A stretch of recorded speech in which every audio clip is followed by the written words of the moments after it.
இன்றைக்கி ரொம்ப ஈஸியாக பேச்சுலர்ஸ் கூட பண்ணுற மாதிரி ஒரு ரெசிபி தான் பார்க்க போகிறோம். உருளைக்கிழங்கு பட்டாணி மசாலா பொரியல். இது நீங்கள் சப்பாத்தி, ஒயிட் ரைஸ், ரசம் எல்லாத்தோடையும் ஒரு சூப்பர் சைடிஷ்ஷாக இருக்கும். ஒரு 15 to 20 மினிட்ஸில் நீங்கள் இதை பண்ணியும் முடிச்சிடலாம். வாங்க எப்படி பண்ணுறதுன்னு பார்க்கலாம். இதுக்கு முதல்ல 2 உருளைக்கிழங்கு, 1 வெங்காயம், 4-5 பல்லு பூண்டை தோலோடு தட்டி எடுத்து வச்சுருக்கேன். இப்போ கடாயில் ஆயில் ஊற்றி கடுகு, உளுத்தம்பருப்பு, ஒரே ஒரு மிளகா போட்டு தாளிச்சுக்கோங்க. இப்போ அதோடையே நம்ம வெட்டி வச்சுருக்கிற ஒரே ஒரு பெரிய வெங்காயத்தையும் ஆட் பண்ணிடலாம். இது ரொம்ப பச்சை வாசனை போகணும் அப்படிங்கிறதெல்லாம் இல்லை. அதோடையே நம்ம வெட்டி வச்சுருக்கிற உருளைக்கிழங்கையும் இதோடையே ஆட் பண்ணிடலாம். நான் இன்றைக்கி வேக வைக்காத உருளைக்கிழங்கு தான் ஆட் பண்ணியிருக்கேன்.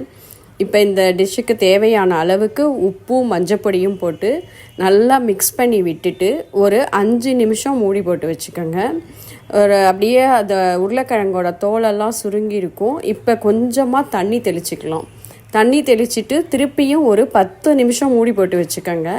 இப்போ திறந்து பார்த்தோம்னா உருளைக்கிழங்கு ஒரு 80% வெந்திருக்கும். இப்போ இதோட நம்ம ஒரு 1/2 கப் அளவுக்கு பச்சை பட்டாணி, ஃப்ராசன் பட்டாணி ஆட் பண்ணிவிட்டு நல்லா மிக்ஸ் பண்ணி விட்டுருங்க. அதோடையே நம்ம தோலோடு தட்டி வச்சுருக்கிற பூண்டு பல்லையும் சேர்த்துக்கலாம்.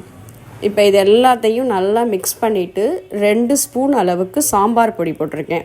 இப்போ உங்ககிட்ட சாம்பார் பொடி இல்லைன்னா 1 டேபிள் ஸ்பூன் தனி மிளகாத்தூளும் 2 டேபிள் ஸ்பூன் தனியா பவுடரும் ஆட் பண்ணிக்கோங்க.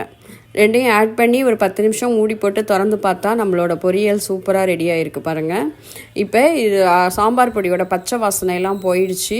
இப்போ இதில் கடைசியாக நம்ம 1 டேபிள் ஸ்பூன் அளவுக்கு ஆயில் ஆட் பண்ணிக்கலாம். இது எதுக்கு ஆட் பண்ணுறோம்னா நல்ல ஒரு லைட்டாக ரோஸ்ட் ஆகிருக்கும், அதே சமயத்தில் நல்லா ஒன்று சேர்ந்தும் வரும். அதனால் ஒரு 5 நிமிஷம் மூடி போட்டுட்டு நம்ம திறந்து பார்த்தா நம்மளோட மசாலா பொரியல் ரெடி ஆகிடுச்சு.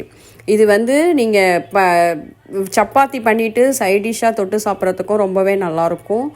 ரசம், சாம்பார், எனி வெரைட்டி ரைஸ் எல்லாத்தோடையும் ஒரு சூப்பர் சைடிஷ்ஷான உருளைக்கிழங்கு பொரியல்.